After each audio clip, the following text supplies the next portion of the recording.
Então, boa noite para todos, todas, tá? Vamos aí continuar nossas questões aí. Vamos ver se a gente consegue terminar, né? Essa parte um aí de biologia hoje, tá certo? A de química, com certeza, a gente vai terminar, já vai passar para a parte 2, tá? Ainda tem muita coisa de química e de biologia ainda. Na parte um ela é muito extensa, né? Esse negócio de colocar célula, tecido, não sei o quê, tudo junto, vira muita coisa. Então, aqui a gente está virando aqui um pouco, né? Para a parte da fisiologia celular, né? Então, já na aula passada, nós já abordamos aí a divisão celular, né? Abordamos aí a divisão celular. E vamos falar agora de metabolismo energético, né? Então, questão clássica, né? Essa questão 16 aí, né? Um assunto que é sempre perguntado, tá? Células musculares esqueléticas humanas, quando em atividade intensa e condições de hipóxia, tá? O pessoal pode escrever hipóxia ou pode escrever anóxia, tá? Que seria baixa disponibilidade de oxigênio, tá? Podem produzir energia por um mecanismo anaeróbico. Então, normalmente, né, a célula muscular, ela produz energia, produz ATP, por respiração celular aeróbica, tá? Mas não esforço físico excessivo, uma corrida de maratona, por exemplo, né? Ou aquele jogo de final de Copa do Mundo que tem prorrogação e tudo mais. Chega no final ali, está faltando oxigênio, né? Na célula muscular. E aí a célula muscular vai ter que fazer um outro processo de obtenção de energia que seja anaeróbico, tá? Esse processo, tá? No caso, é a fermentação, é a fermentação láctica, tá? Fermentação láctica.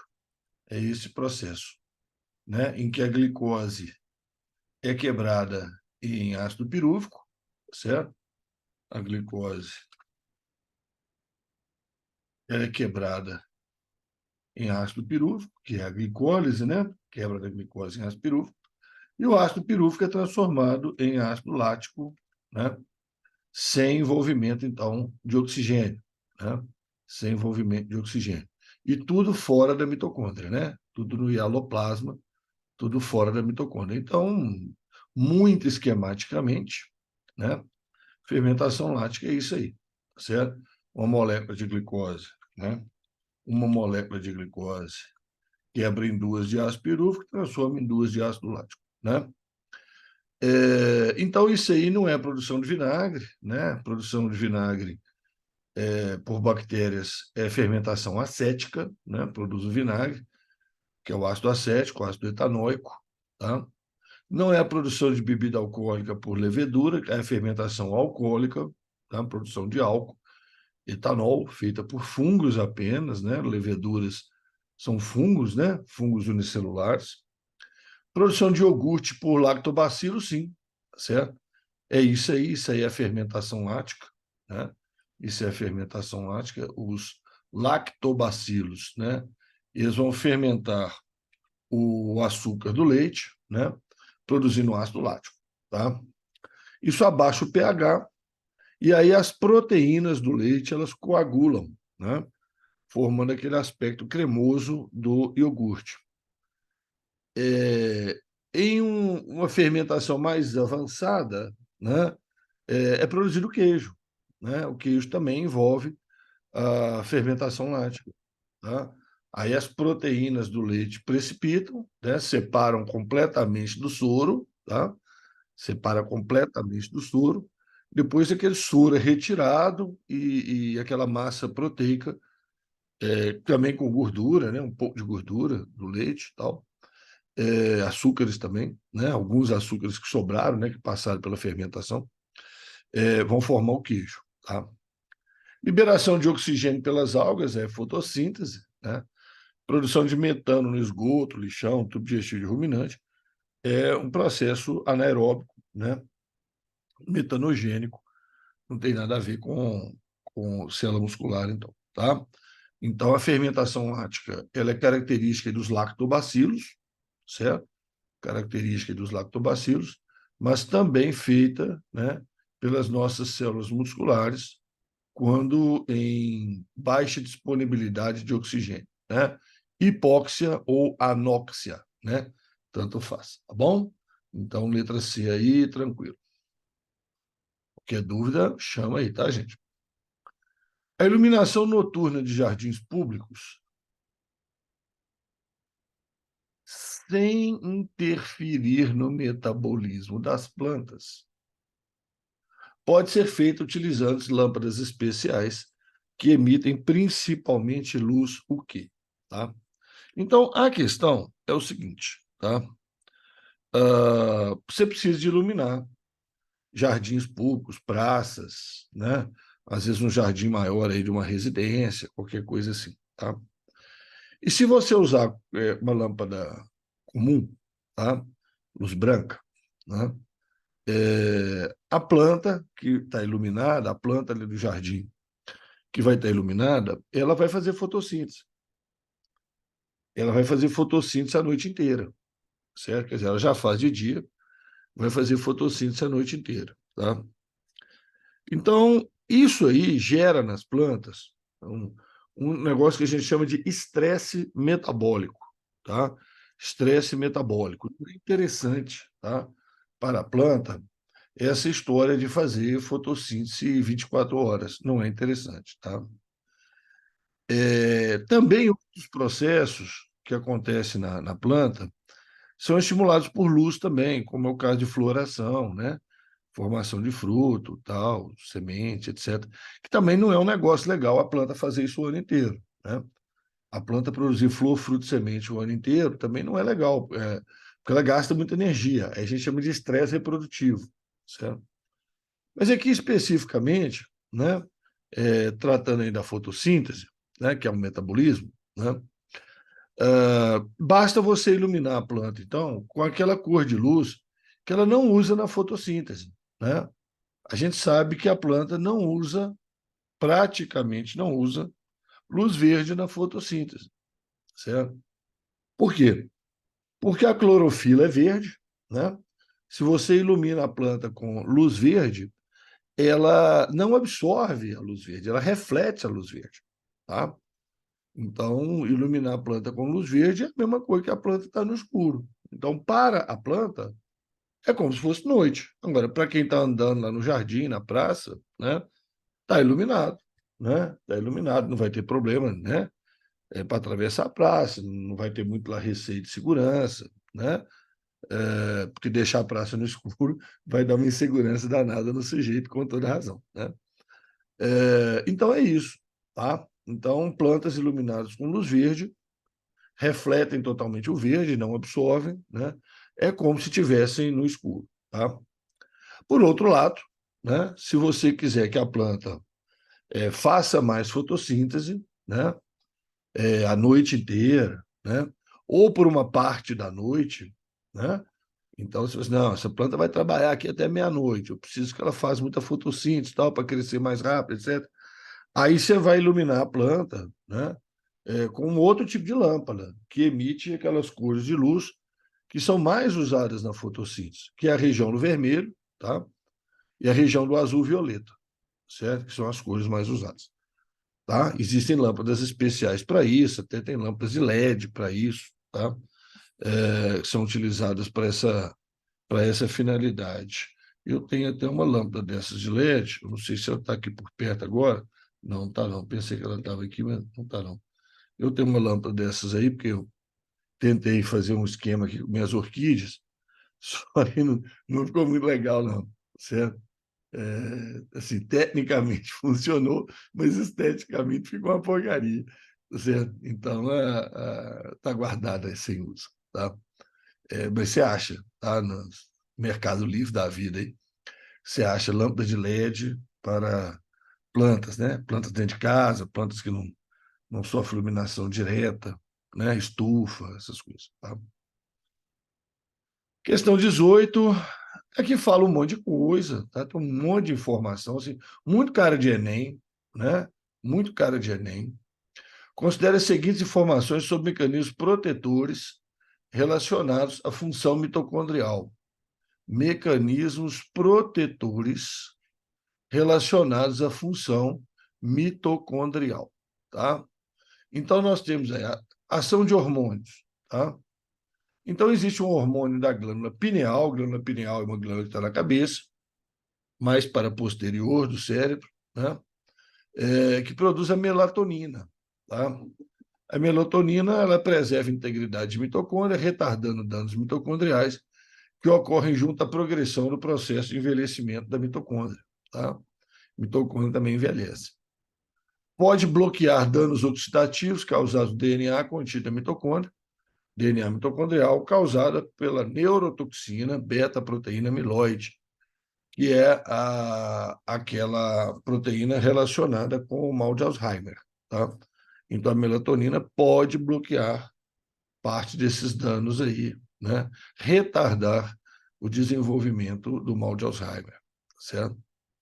Já a glândula tireoide produz a triioditironina, T3, né?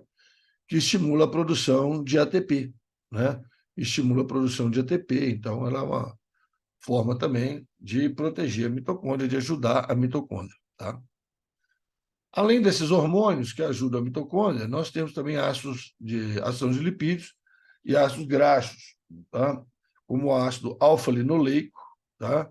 Que transporta oxigênio para a mitocôndria para utilizar na produção de energia, e a cardiolipina, que é concentrada nas membranas internas da mitocôndria, mantendo a flexibilidade da membrana mitocondrial e fluidez, né? Fluidez da membrana, permitindo a entrada de pequenas moléculas, tá? Bom, então, mas eu não sabia disso. Não preocupa, tá? Isso aqui é informação que está sendo dada, tá? Quando ocorrem danos no funcionamento mitocondrial, quer seja por alterações em seu DNA, no bloqueio de suas enzimas, ou na falta dos mecanismos protetores relatados acima, os tecidos mais afetados são. Então, quer dizer, na verdade, isso aqui foi apenas uma informação, tá? Não vai interferir muito na sua resposta, tá? O que ele quer saber é isso aqui, ó. Danos ao funcionamento mitocondrial. Quando ocorre qualquer dano no funcionamento mitocôndria, quais são os tecidos mais afetados? Bem, são os tecidos que mais precisam de energia, né? São os tecidos que mais precisam de energia. E analisando esses tecidos aqui, ó, epitelial, conjuntivo, muscular, nervoso, tá?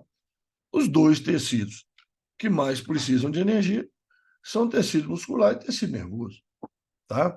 Então, danos nas mitocôndrias, as chamadas doenças mitocondriais, tá? Chamadas doenças mitocondriais, tá certo? Afetam principalmente, né, células nervosas. Um problema clássico de doenças mitocondriais são perturbações visuais, podendo chegar até cegueira, tá? Por alteração das mitocôndrias das células nervosas da retina, certo? E células musculares, né? Necessitam de uma grande quantidade de energia, tá? Então, prejudicando a atividade motora do indivíduo, locomoção, tudo mais. Tá? Então, quer dizer, isso aqui é só uma informação para vocês, certo? O Enem costuma fazer muito isso, né? Colocar uns textos assim corretos, né? Pode até ajudar em alguma coisinha, certo? Mas, né, se você tem essa convicção aí da função da mitocôndria, é uma questão muito fácil, tá? Questão muito fácil. Geralmente, quando eu pergunto isso em sala de aula, né, pergunto quais são os dois tecidos mais afetados por problemas mitocondriais, quase sempre o pessoal acerta. Quase sempre o pessoal fala aí tecido muscular, tecido nervoso, né? Então, isso é meio manjado. Bom, passando aqui para a parte de síntese de proteína, né? Os genes, entidades formadas por segmentos de ácidos nucleicos, né? DNA ou RNA, conforme o organismo, né? Você sabe que tem vírus, que o material genético é RNA, né? como o próprio coronavírus, o vírus da AIDS, o vírus da febre amarela, a gripe, né? É, então, o gene desse é de RNA, né? Os genes contêm as receitas que os organismos utilizam para produzir essas proteínas. Essas receitas, entre aspas, tá? São o que chamamos de, tá? Então, muito cuidado com isso aí caiu no Enem, tá? Eu tive até uma sorte danada, porque eu tinha feito um simulado, né? Todo ano eu faço um simulado para o Enem, e eu tinha colocado a questão no simulado, certo? Eu tinha colocado a questão no simulado. Claro que a questão era um pouco maior, certo? Não foi essa que eu coloquei uma maior também, tá? Mas bateu muito parecida a questão, né? Que é essa confusão que o pessoal faz, certo? O gene contém a receita para a produção de uma proteína. Essa receita chama informação genética. Chama informação genética, certo? Pronto, acabou, tá? Código genético, letra A, é outra coisa. O código genético não é a receita. O código genético é aquela historinha que você tem lá, ó, né? Que você sabe lá, A, o G, né? No RNA, significa o aminoácido metionina, tá certo? Isso é código genético, tá? A relação entre três bases do ácido nucleico, seja ele DNA ou RNA, e a síntese de proteína, né? O aminoácido que é colocado. Então, esse código genético, inclusive, é universal, né? Todos os seres vivos usam o mesmo código genético, usam aquela mesma tabelinha, codam aminoácido ou trinca aminoácido, se for DNA e tal, certo? Então, a receita é a informação genética. A passagem de material genético de um organismo para outro, ou mistura de material genético, é fluxo gênico, né? Então, cruzamento entre as espécies, né? Indivíduos da mesma espécie. Indivíduos da mesma espécie cruzam entre si, você tem um fluxo de genes na população. O gene passa do pai para o filho, para o neto, etc. Você tem um fluxo de genes, né? Mutação gênica é alteração, né, na estrutura do gene. Existem várias possibilidades de mutação, troca de base lá no DNA, perda de base, acréscimo de base, né? Perdas de regiões inteiras, silenciamento de regiões inteiras, né? Tudo isso é mutação gênica. Efeito epigenético, tá? Isso já andou caindo, certo? Isso já andou caindo, convém a gente falar alguma coisa, tá? São alterações que acontecem, certo? Ah, na organização do material genético, tá? E que interferem na sua atividade, certo? Presta atenção. O material genético, tá? O material genético, ele está organizado, certo? No nosso caso, né? No nosso caso, em fios de cromatina dentro do núcleo da célula, né? Esses fios de cromatina que vão formar os cromossomos, certo? Que vão formar os cromossomos. Então, na nossa cromatina, que é nosso material genético, nós temos DNA e proteínas. Se eu tenho uma alteração no DNA, ela é uma mutação. Tá? Se eu tenho uma alteração no DNA, ela é uma mutação, certo? A perda de uma base, tá? A modificação de uma base, a troca de uma base, etc. E tal. Mas quando eu tenho modificações nas proteínas, tá? Quando eu tenho modificações nas proteínas, eu tenho o efeito epigenético, tá? Então, proteínas, elas não têm a informação genética, né? Elas não têm a informação genética, tá? Informação genética está no DNA, proteína não tem informação genética, mas ela ajuda a organizar, tá? A atividade do material genético. Então, quando você modifica essas proteínas associadas ao DNA, que são as famosas histonas, tá? Proteínas associadas ao DNA, histonas. Quando eu modifico essas histonas, eu posso modificar a atividade do DNA que está ligado a elas, certo? Então, essas proteínas, elas, de alguma maneira, elas podem ativar o DNA, podem reprimir o DNA, tá? Fazendo com que o gene se expresse, né? Ou não, certo? Então, o efeito epigenético é mudanças principalmente nessas proteínas, tá? Aí tem metilação, né? Liga um radical metil na proteína, ela inibe o DNA ou estimula o DNA, tá? E outros radicais químicos também. Então, essa é a ideia do efeito epigenético, tá? Não é no DNA, é no ambiente, né, onde está o DNA, é na proteína que está associada ao DNA, certo? Mas acaba afetando o funcionamento do DNA. Então, isso é um efeito epigenético, tá? Isso já caiu no Enem aí já umas 2 vezes aí que eu lembro, tá? O pessoal gosta desse negocinho, viu? Então, vou marcar aqui, ó, tá? E vou sugerir a você, então, tá certo? Que faça uma pesquisazinha, né? Faça uma pesquisazinha sobre isso aí, tá?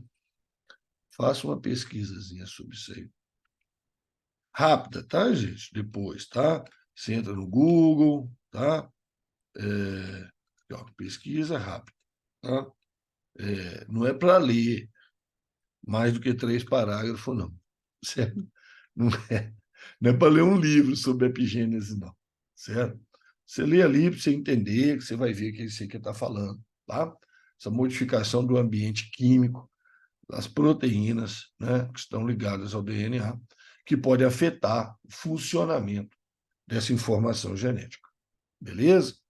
Agora, informação genética é a receita, código genético é aquela tabelinha, tá?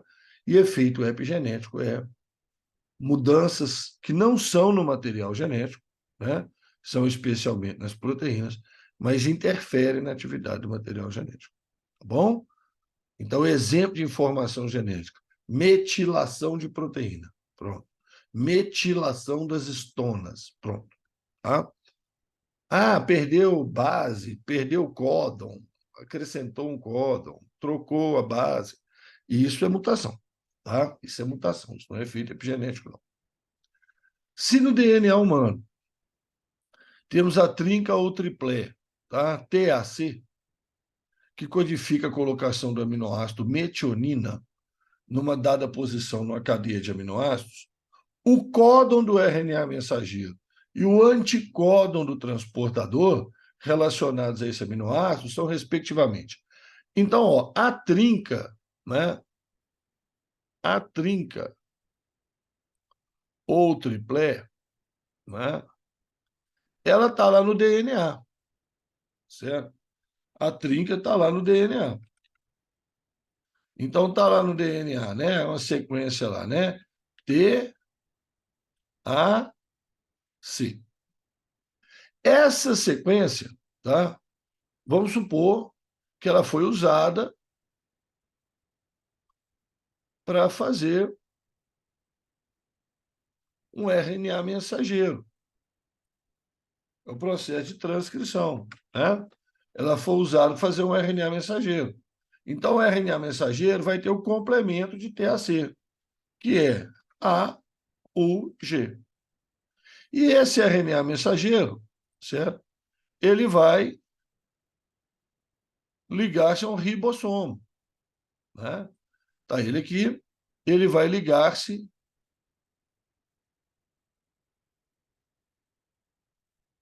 Deixa eu tirar dali. Vai ligar-se num ribossomo. Essas 3 bases, né, vão ficar ali dentro do ribossomo, outras 3 bases também, certo? E aí vai vir um RNA transportador, vai vir ali um RNA transportador, que é o carinha que transporta um aminoácido. No caso, ele falou aí que o aminoácido é metionina. E esse RNA transportador tem uma sequência de base complementar ao mensageiro. Vai ser, então, UAC.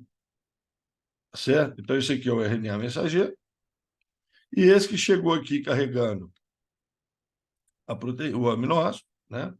É o RNA de transferência ou RNA transportador. É uma coisa, certo? Então, isso aqui é chamado trinca. Isso aqui é a trinca ou triplé. Esse aqui é o códon no RNA mensageiro. E esse aqui é o anticódon no RNA transportador. Então, o códon no mensageiro é A, U, G, o anticódon no transportador, o AC. A, U, G, U, AC, letra A. Letra A, tranquilo, tranquilo. Tá? Gente, essas conceituações não pode esquecer, tá? Aqui está ocorrendo a transcrição, a formação do RNA mensageiro, tá?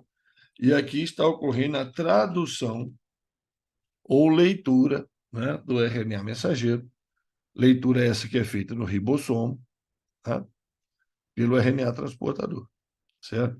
Esses conceitos não pode nem sonhar em esquecer, tá? Pode não, tá? Isso aí vai te perseguir o resto da vida, tá bom? Uh, a parte de embriologia, certo? No Enem, quase não é cobrada, tá? Ano passado, por exemplo, eles colocaram a questão de embriologia. Eu acho que ela deve ter tido o que eles chamam de anulação técnica, tá? Porque pediram um negócio extremamente complicado, certo? Extremamente complicado, uma alteração que acontece no coração do embrião vai torná-la a circulação semelhante à circulação de quem? Dificílima questão, certo? Dificílima questão, tá? Eu, eu consegui resolver, porque eu sou biólogo, certo? E meu mestrado é nessa área, né? Meu mestrado é na área de morfologia, então eu sou obrigado a entender muito de embriologia, tá certo? Mas eu achei a questão bem fora do bom senso, tá? Aí costuma acontecer a tal da anulação técnica, né? Eles anulam, a questão não conta ponto, mas o aluno perdeu aquele tempo todo, né? Achando que era fácil, é ele que é burro, né? Porque tem aluno que encontra a questão difícil e não consegue perceber que era difícil, né? Ele, acho que ele que é burro, né? Bah, não é possível, pô, eu estudei tanto, como é que eu não sei isso aqui, né? Ah, o professor também não falou. A questão, pelo amor de Deus, tá? Não é assunto de ensino médio, essa questão que é lá. Mas uma coisa comum que eles gostam de perguntar, né? Quando se fala de células, embriologia, desenvolvimento dos tecidos e tal, é a tal da célula-tronco, tá? Então, uma célula-tronco, tá? Ela faz duas coisas na vida, certo? Uma célula-tronco, ou ela reproduz por mitose, tá? E origina outra célula-tronco, outra célula-tronco, outra célula-tronco, outra célula-tronco, igual a ela, ou ela diferencia para formar uma célula diferente, uma célula muscular, uma célula nervosa, tarará, tarará. Então, células-tronco, elas guardam essas duas propriedades a vida inteira, tá? A célula-tronco, se está no tecido embrionário ou se está no tecido adulto, tá? Ela sempre tem essas duas opções. Ou ela multiplica por mitose, tá? E origina outras células-tronco, ou ela diferencia. Aí ela diferenciou, acabou, né? Aí virou célula diferenciada, já não é célula-tronco mais, certo? Então, elas podem ser usadas para recuperar a função de órgãos comprometidos por alterações em sua estrutura. Então, um exemplo é a possibilidade de implantar células-tronco no coração para recuperar áreas musculares ou vasculares comprometidas. Tá? Então, imagine que tem uma área do coração que sofreu um infarto, um microinfarto, tá? E as células musculares foram comprometidas, tá? Estão mortas ou morrendo, certo? Eu posso implantar a célula-tronco ali com a expectativa que ela se transforme em célula muscular e repare aquele dano. Eu tenho uma região do coração que não estão se formando vasos sanguíneos, tá? Suficientes para nutrir aquela região, por algum acidente vascular, alguma coisa. Aí eu posso implantar células-tronco, que vão se transformar em células de vasos sanguíneos, vão formar vasos sanguíneos, etc. Então é isso. Em resumo, é isso. Tá? A formação de tecidos, como tecido muscular cardíaco, a partir de células-tronco, é conhecido como diferenciação celular. Né? A célula indiferenciada, que é a célula-tronco, vai se transformar numa célula diferenciada, que é a célula muscular cardíaca. Tá? O nome diferenciação, tá? O nome diferenciação tem uma origem bonita. Tá? A gente não tem muita oportunidade de falar disso, não. Deixa eu falar aqui. Tá? Uma origem bonita. Certo? Vem de síntese diferencial de DNA ou de proteínas, certo? Síntese diferencial de proteínas. Como assim, Ramon? Não entendi. Todas as células suas, tirando as células haploides, né? Células da linhagem gametogênica, tá? Incluindo espermatozoide e óvulo, todas as células suas, elas têm os mesmos genes. Os mesmos genes. O que muda de uma célula cardíaca para uma célula de defesa é qual o conjunto de genes que está trabalhando.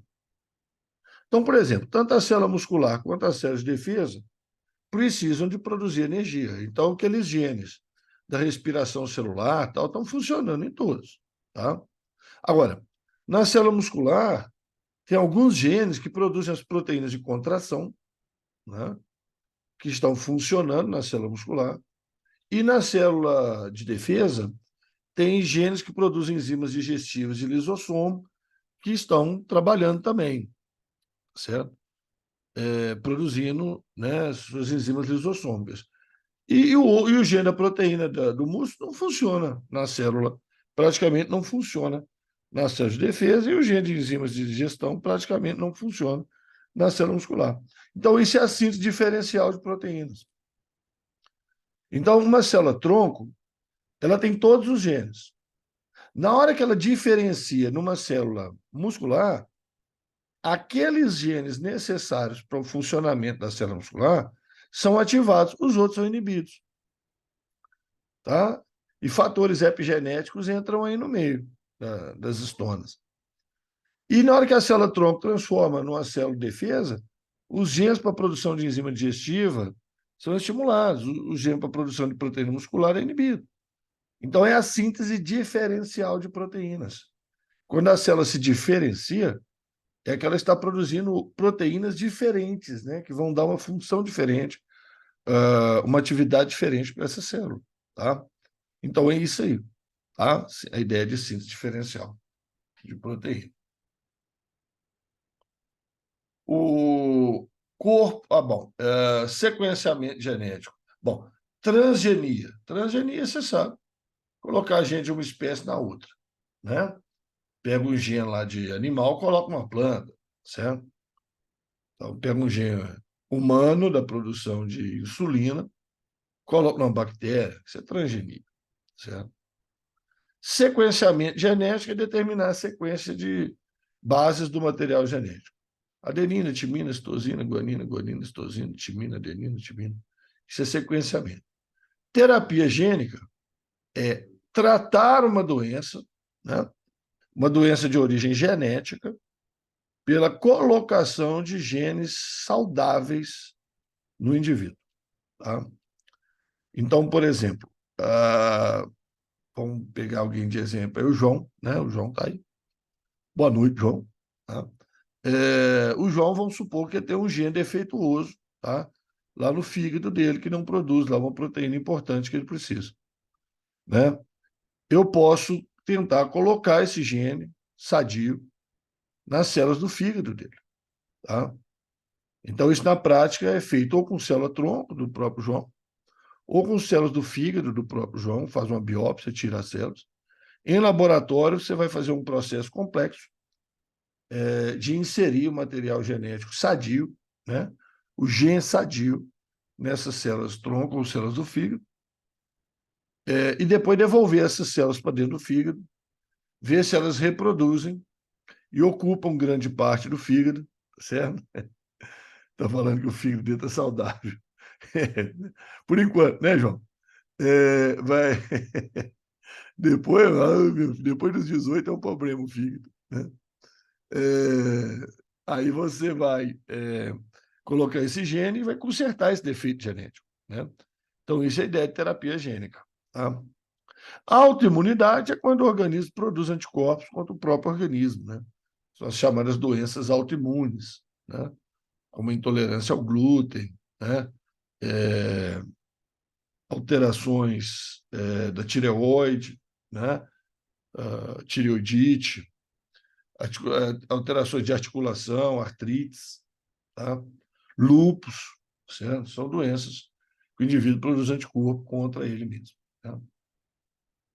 Bom, o pessoal adora estudo, tá, gente? O Enem, esses termos aí, tem que saber todos, tá? Então, é aquilo que eu falo com vocês, não é só achar a resposta da questão, não. Você tem que saber por que é aquilo ali, de diferenciação celular, e por que não é o outro, tá? Porque a nossa ideia aqui é o seguinte, eu fiz um texto que a resposta é diferenciação celular. Eu poderia ter feito um outro texto que a resposta seria autoimunidade. Tá? A pessoa come farinha de trigo no pão, né, no bolo, no biscoito. Ali tem a proteína do glúten. O organismo dessa pessoa produz anticorpos contra a proteína do glúten. Só que esses anticorpos atacam também proteínas da parede do intestino. Né? Então, os anticorpos estão atacando proteínas da parede do intestino da própria pessoa. Então, essa é uma doença autoimune, certo? Eu criei imunidade, né, cruzada, né, porque eu ingeri foi glúten, né, que é uma proteína, e gerou um anticorpo que ataca a minha proteína, certo? Então, essa é a ideia, tá? Então, lembra sempre que eu falei lá no início, não basta simplesmente saber a resposta, igual a questão 20. Não basta saber isso aqui. Vamos relembrar.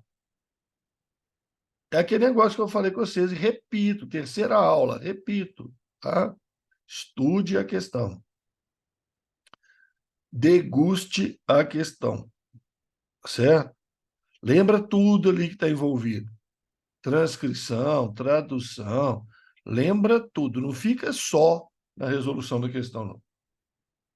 Beleza? Você aprende muito mais. O corpo humano é constituído por diversos tipos de células. São aproximadamente 130 tipos de células que existem, né, no corpo humano, tá? Com suas formas e funções específicas. O agrupamento de células forma os tecidos. Uma correlação correta entre tecido humano e função exercida é: olha, gente, o Enem não pergunta muito de tecidos, não, tá? Mas de vez em quando aparece, certo? Ele tem uma preferência por sangue, tá? Tecido sanguíneo, função de hemácia, função de glóbulo branco, função de plaqueta, tá? Adora isso, tá? Mas, eventualmente, pode aparecer um tecido muscular, tecido ósseo, tá? Uma coisa assim, tá? Essa questão aí é genérica. Então, ela fala de vários tecidos. E ela quer saber a correlação correta. Tecido epitelial Revestimento, sim. Tecido epitelial é um tecido de revestimento. Exclusivo de superfícies externas, não. As superfícies internas do seu corpo, tubo digestivo, traqueia, bronco, até o vaso sanguíneo, a superfície interna é revestida com tecido epitelial. Tá? Então, não é exclusivo de pele, superfície externa. Não. Conjuntiva de pouso, armazenamento de reservas, sim. Glicídicas, não, lipídicas. Né? Lipídicas, lipídio, tá? Gordura. Conjuntivo ósseo, produção de células do sangue, não, não. Quem produz as células do sangue é a medula óssea. Conjuntivo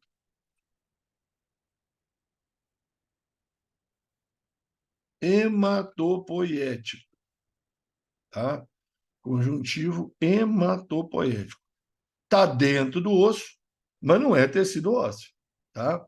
É a medula óssea, tecido conjuntivo hematopoiético, popularmente conhecido como tutano, né? Muscular cardíaco, contração das artérias para impulsionar o sangue. Não, a artéria não contrai, não, tá? Quem contrai é o coração. Muscular cardíaco é no coração. Aí o coração contrai e empurra o sangue. A artéria não contrai para empurrar o sangue, não, tá? Ué, já eliminei tudo, né? Deve ser a letra E, mas não vai marcando, não. Vamos ler, hein? Pode ser que eu fiz alguma bobagem lá em cima, né? Nervoso. Coordenação das ações de músculos e glândulas, tá certo, né? O seu tecido nervoso, seu sistema nervoso, ele vai coordenar, né, as ações dos seus músculos, das suas glândulas, né? Às vezes essa coordenação é voluntária, às vezes a coordenação é voluntária, você controla lá, seu músculo lá vai funcionar, né? Às vezes a coordenação é involuntária, igual o batimento cardíaco, as glândulas, né? Glândulas são involuntárias, você não consegue mandar seu estômago parar de produzir suco gástrico, né? Mas existe uma coordenação. Ela só é involuntária, mas existe uma coordenação, tá? Coordenação independente da sua vontade, né? Então, essas questões bem gerais, assim, é interessante, tá? Mas eu chamo atenção para sangue, viu? Chama atenção para sangue.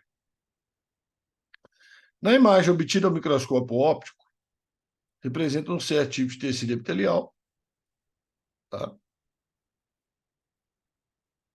Que é esse aqui mais escuro, apoiado sobre uma camada de tecido conjuntivo, que é esse mais claro aqui embaixo, certo? Então, eu tenho um tecido epitelial de revestimento aqui, certo? Tem um tecido epitelial de revestimento aqui, e eu tenho um tecido conjuntivo aqui embaixo, certo? A respeito do epitélio representado, podemos afirmar: olha, gente, eu até duvido, tá, que o Enem chegue a esse ponto de colocar uma foto de tecido epitelial, por exemplo, tá, igual está aqui, e perguntar alguma coisa. Agora, não é impossível, está no programa, tá? Eu acho isso mais comum de aparecer pessoal aí que vai fazer vestibular aí nas faculdades de medicina, tá? O pessoal vai fazer vestibular nas faculdades de medicina, eu acho bem mais provável aparecer uma questão desse tipo. Mas o Enem pode perguntar, sim, tá? Então, vamos lá. No epitélio, predominam células prismáticas. O que é uma célula prismática? É uma célula mais alta do que larga, certo? É uma célula mais alta do que larga. Na base aqui do tecido epitelial, até tem algumas células prismáticas. Lembrando que o que vocês estão vendo aqui são os núcleos, tá? A forma do núcleo, tá vendo os núcleos esticados para cima, né? Alguns esticados